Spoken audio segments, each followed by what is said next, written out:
Assalamualaikum warahmatullahi wabarakatuh. Nashkurullah ta'ala wa nahmaduhu wa nusalli wa nusallimu ala rasulillah amma ba'du. Selamat pagi, semangat pagi untuk seluruh siswa, siswi SMK Ma'arif Kota Mungkit dan kepada seluruh pendengar setia acara hari ini. Bagaimana kabar hari ini?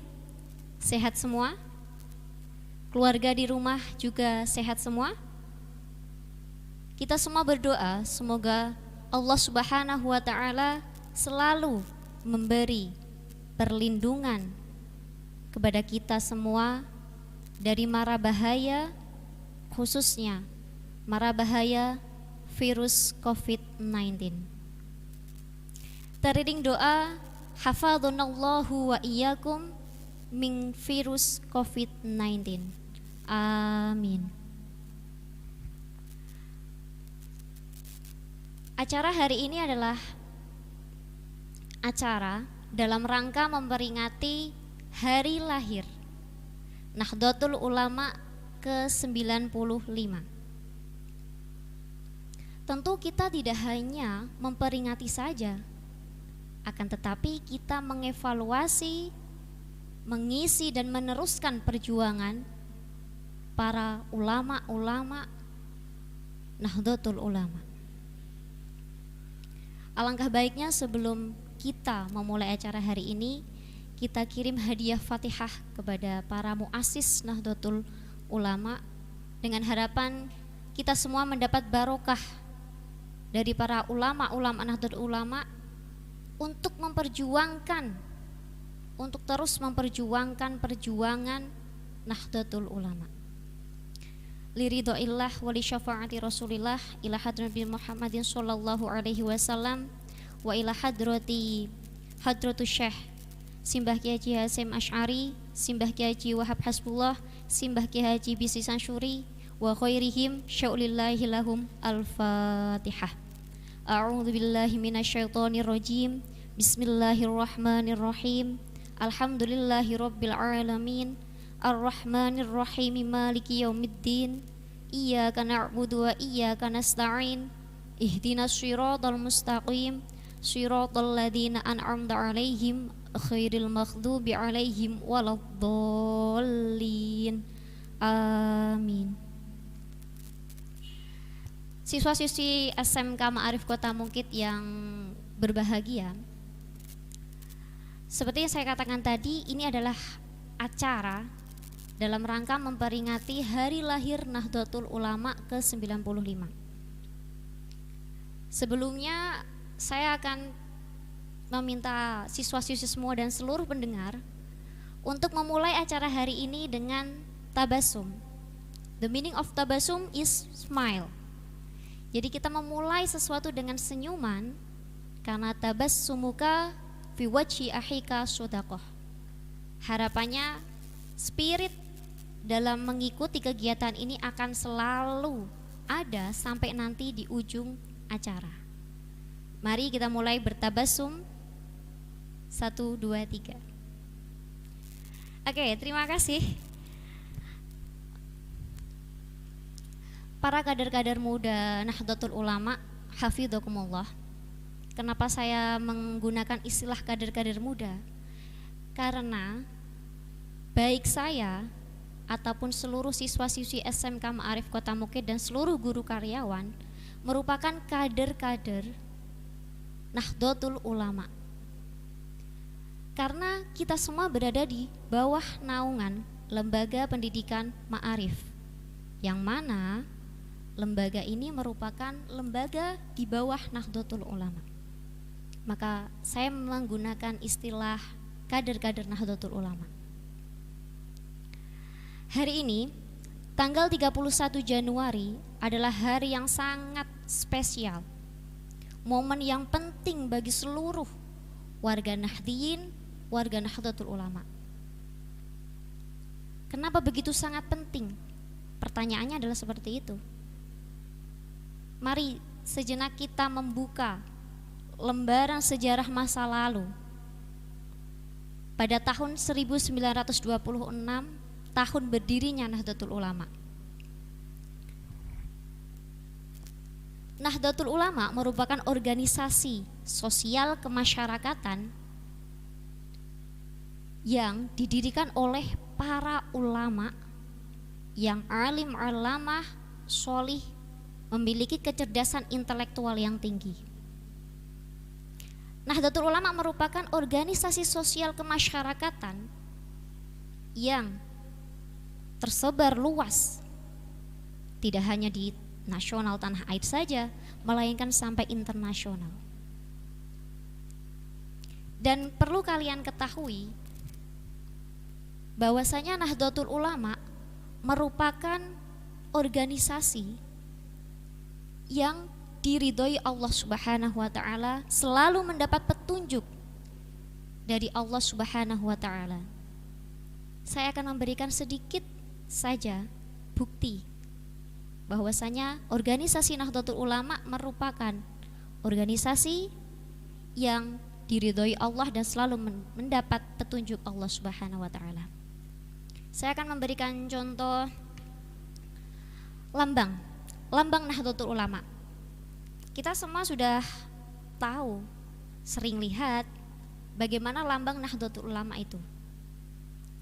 Lambang Nahdlatul Ulama bukan asal-asalan membuat lambang, akan tetapi lambang Nahdlatul Ulama ini merupakan hasil dari mimpi baik atau istilahnya ru'yah sholihah yang diterima oleh Kiai Haji Ridwan Surabaya setelah melakukan sholat istikharah. Jadi beliau melakukan sholat istikharah, kemudian beliau mendapatkan mimpi baik atau ru'yah sholihah tentang lambang Nahdlatul Ulama.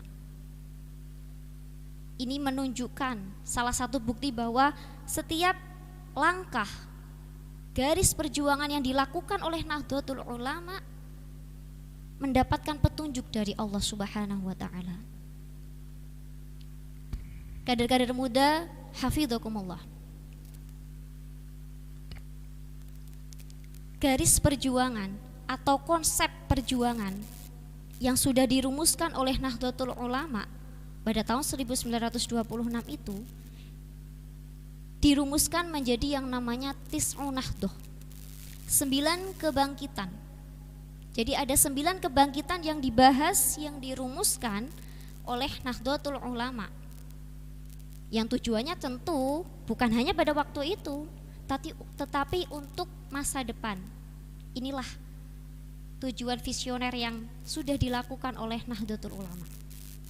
Namun pada kesempatan hari ini saya akan menjelaskan satu saja dari 9 Nahdhah ulama tersebut, yaitu Nahdhah ilmiyah, kebangkitan keilmuan atau kebangkitan intelektual. Pertanyaannya sekarang seperti ini. Mengapa Nahdlatul Ulama pada waktu itu menjadikan intelektual atau menjadikan keilmuan sebagai pokok yang penting dalam perumusan Tis'u Nahdhah? Ternyata setelah ditelisik, kita melihat dari sejarah manusia pertama kali, yaitu Nabi Adam. Dikatakan di dalam Al-Quran, wa idh qala rabbuka lil malaikati inni ja'ilun fil ardi khalifah. Allah menjadikan Nabi Adam sebagai khalifah di bumi, sebagai pemimpin di bumi. Lantas, apa yang menjadi bekal bagi Nabi Adam di bumi? Apakah Allah memberikan bekal berupa tahta? Apakah Allah memberikan bekal berupa harta? Ternyata tidak.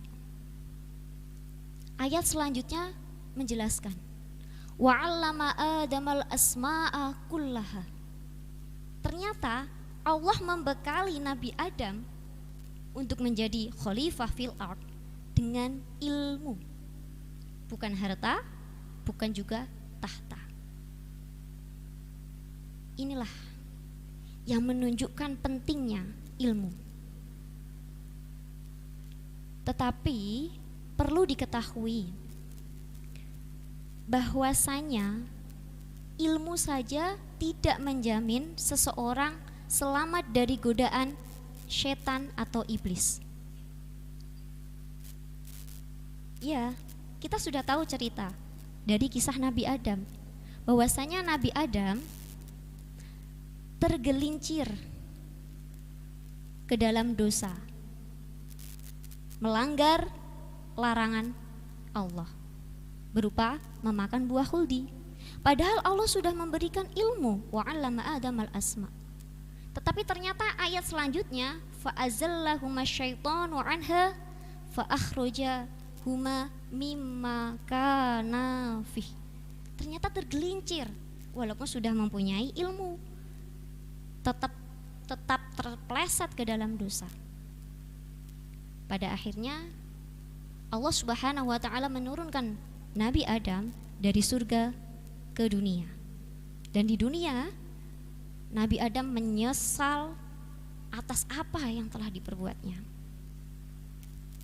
Nabi Adam setiap hari berdoa, bahkan setiap detik berdoa, Rabbana dzolamna anfusana wa illam taghfir lana wa tarhamna lanakunanna minal khosirin. Ya Allah, saya sudah zalim, sudah melanggar, dan saya merasa sekali bagian dari orang-orang yang merugi. Itu yang selalu didoakan oleh Nabi Adam.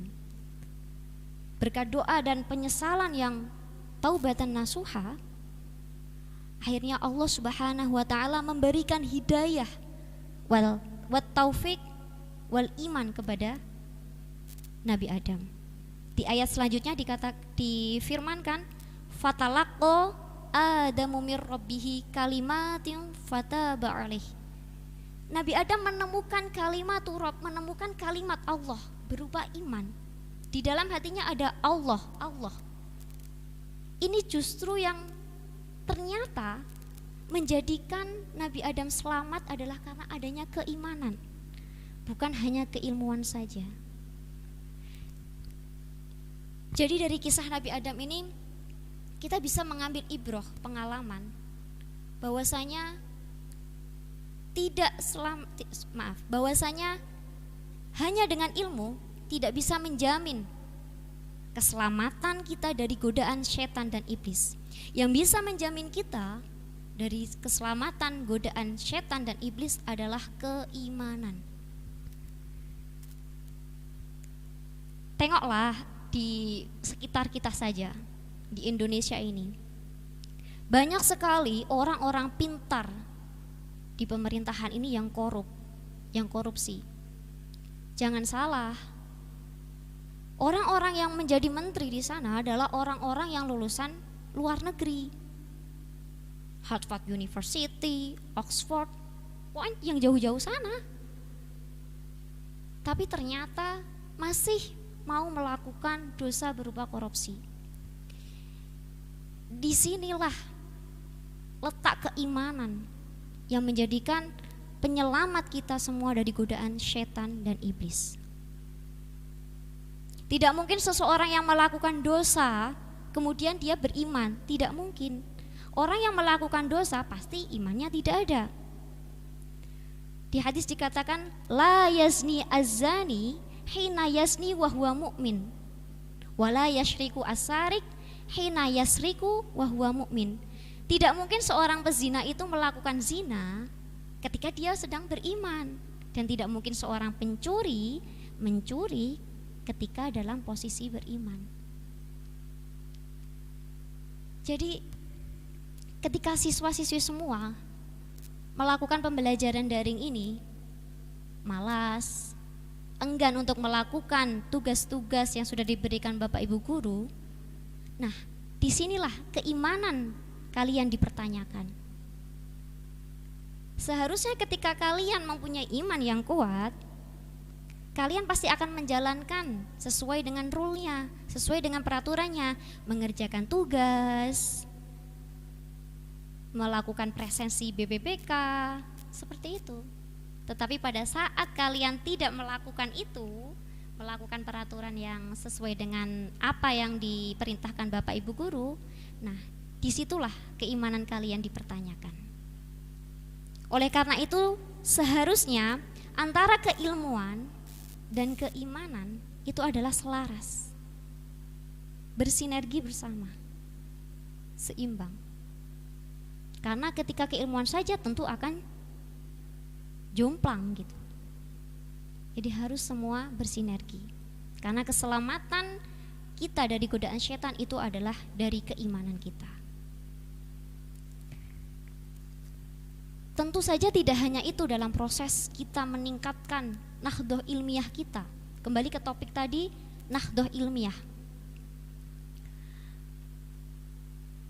Hari ini membahas tentang membumikan nahdhah ilmiah kepada generasi muda Nahdlatul Ulama.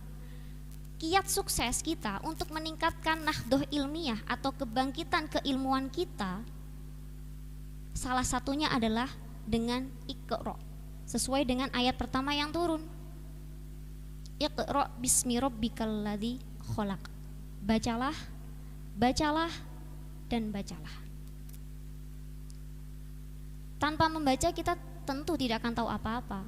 Orang yang rajin, tekun membaca, dia pasti akan memiliki sesuatu yang lebih dari orang yang tidak pernah membaca. Ini sudah diajarkan pertama kali lewat ayat yang turun pertama kali kepada kita semua. Oleh karena itu,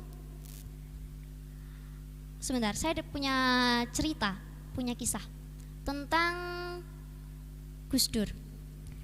Gus Dur merupakan cucu dari Hadratus Syekh Hasyim Asy'ari. Pada saat kumpul-kumpul, duduk bersama, Gus Dur ditanya sama temannya, Gus, perutnya Anda itu isinya apa, Gus?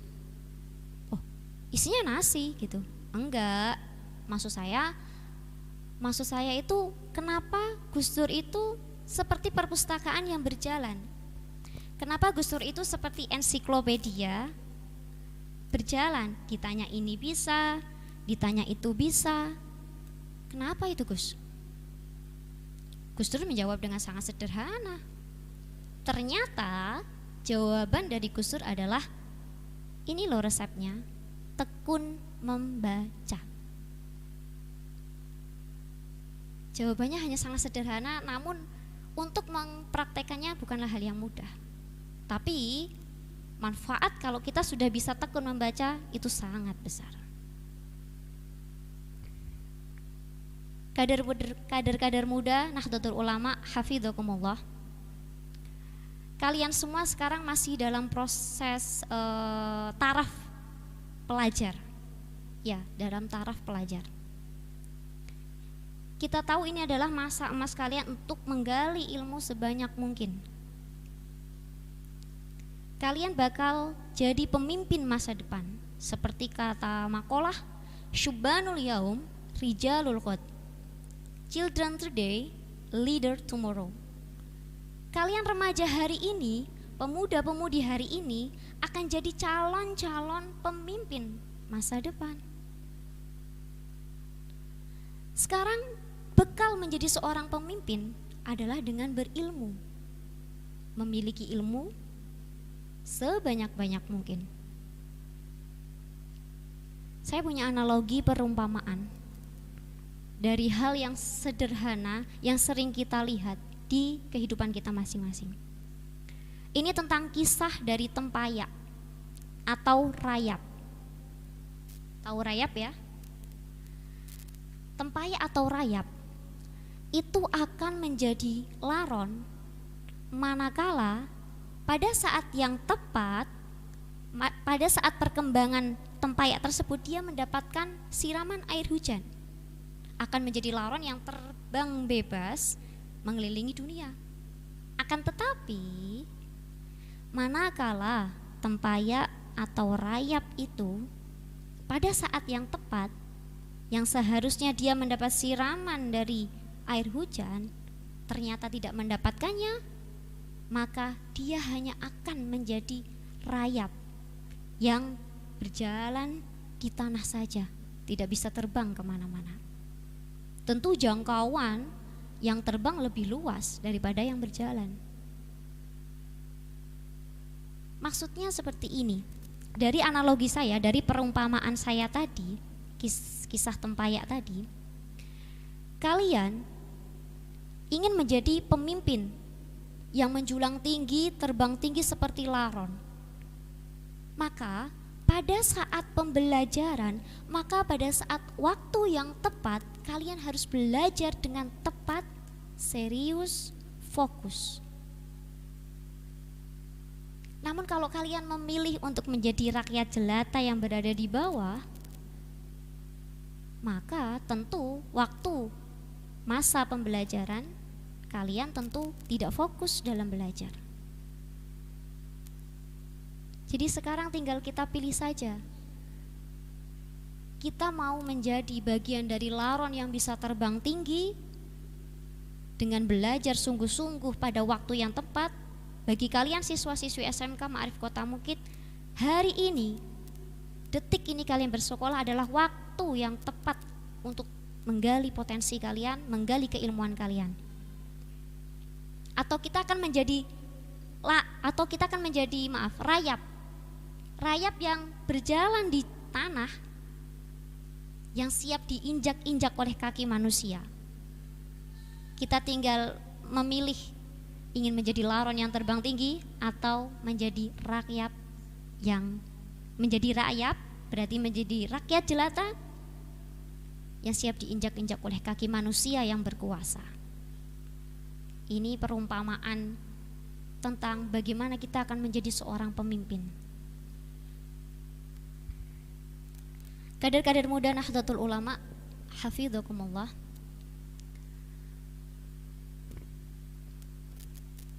Setelah kita tadi mengetahui bagaimana nahdoh ilmiah, kebangkitan keilmuan harus kita lakukan sebagai generasi muda Nahdlatul Ulama dengan cara mencari ilmu, kemudian dengan cara belajar terus, meningkatkan keimanan ketakwaan, serta selalu diiringi dengan membaca, dan membaca.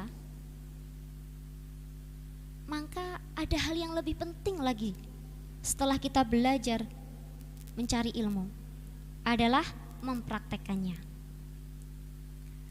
Apa yang sudah kita pelajari dengan serius, dengan fokus, sehingga meningkatkan kebangkitan keilmuan kita, itu harus kita amalkan, harus kita praktekkan dalam kehidupan sehari-hari kita. Akan jadi nonsen, akan jadi sia-sia ketika kita tidak melakukan atau tidak mengamalkan apa yang sudah kita punya. Nah, oleh karena itu, ternyata perlu kalian semua ketahui bahwa Nahdlatul Ulama tidak hanya merumuskan tadi tis'u nahdoh, teoritis saja tidak, tetapi sudah memikirkan tentang bagaimana penerapan amaliyah Nahdlatul Ulama terhadap warga Nahdlatul Ulama. Jadi Nahdlatul Ulama tidak hanya memberikan teori, ini belajar, tidak, tetapi sudah membuat rumusan juga tentang bagaimana kita bisa menerapkan amaliyah Nahdiyah di kehidupan sehari-hari kita. Rumusan tersebut, rumusan amaliyah praktek tersebut dikenal dengan Mabadi'u Khairu Ummah. Bagaimana cara kita untuk menjadi karakter, sikap sebagaimana sikap Nahdlatul Ulama. Ada 5 konsep dasar dalam Mabadi'u Khairu Ummah, tetapi kali ini saya akan menjelaskan 2 saja.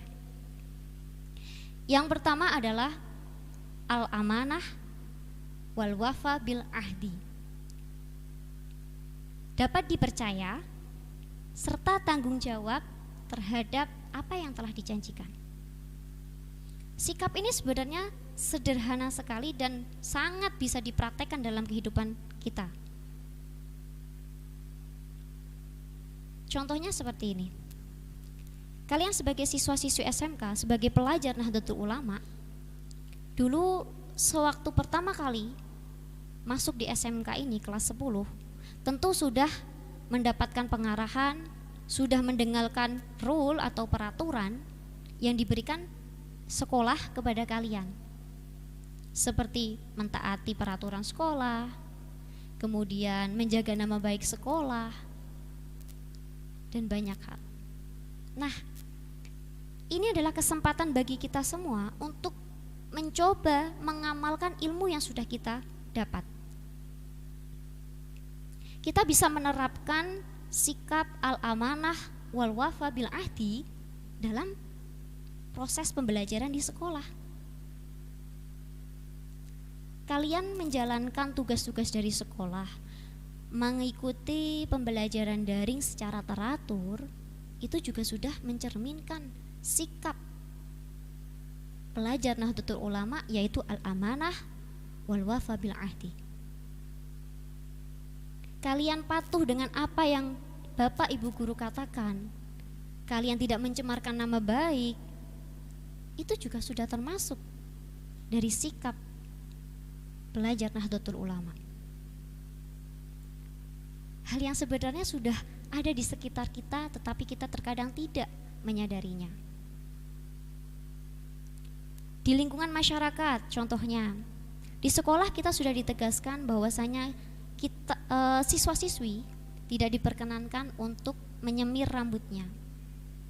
Pada masa daring seperti ini, tentu Bapak Ibu guru tidak bisa meninjau kalian secara komprehensif ya, secara langsung nggak bisa.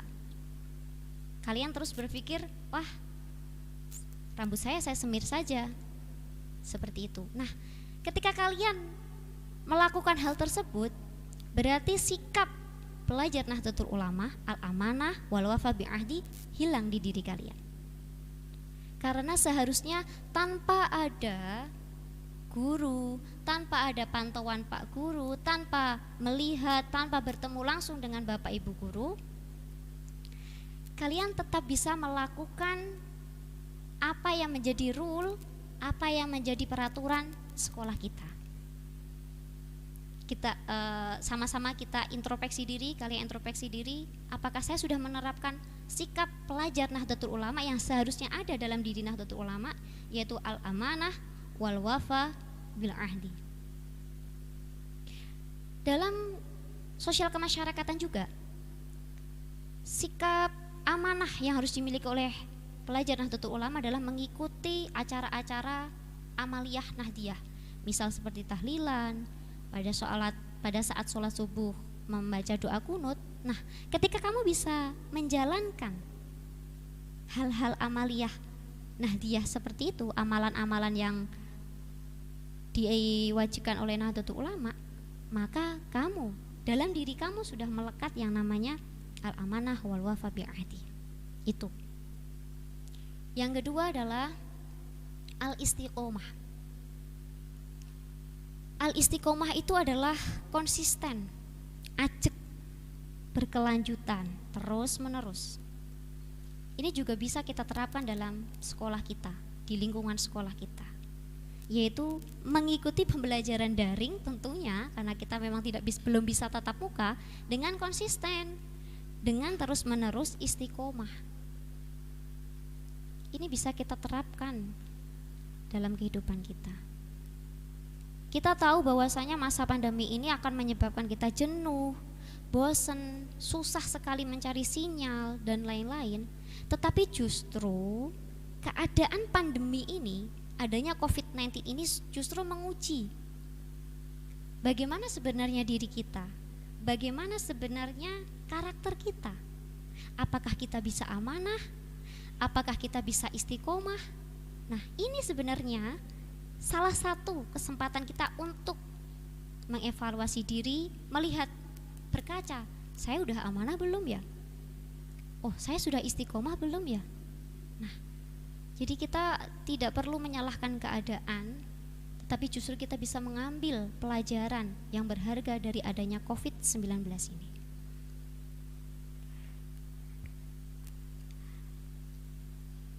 terakhir saya akan mengulas kembali poin-poin yang sudah saya utarakan. Ada 3 poin yang menjadi poin penting dalam acara kali ini. Yang pertama adalah sebagaimana yang sudah saya jelaskan tadi, bahwasanya pelajar Nahdlatul Ulama harus mempunyai ghirah, kesemangatan yang sangat tinggi dalam belajar. Tentu seperti tadi kisah Nabi Adam, tidak hanya belajar saja mencari ilmu, melainkan juga meningkatkan keimanan dan juga ditambahi dengan semangat membaca yang tinggi. Itu adalah poin pertama. Karena tidak ada pemimpin yang tidak pintar. Semua pemimpin adalah orang pintar. Maka dari itu kalian menjadi syubanul yaum rijalul ghad, pemimpin masa depan perlu membekali dengan keilmuan yang tinggi. Belajar, membaca.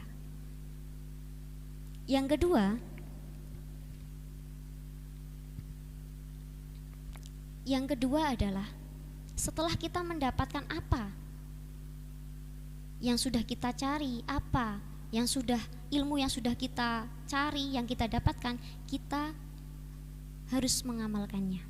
Ini adalah poin penting seperti yang saya tadi katakan. Dengan mengamalkan ilmu, kita akan mendapatkan ilmu yang lebih tanpa kita sadari. Yang ketiga adalah bentuk praktek amaliyah yang bisa kita terapkan sebagai kader muda Nahdlatul Ulama, pelajar Nahdlatul Ulama adalah salah satunya adalah dengan meneguhkan sikap al-amanah wal wafa bil ahdi, dapat dipercaya serta tanggung jawab atas apa yang sudah kita janjikan. Dan juga istiqomah, konsisten dalam belajar, konsisten dalam beribadah, dan konsisten dalam berbuat kebaikan.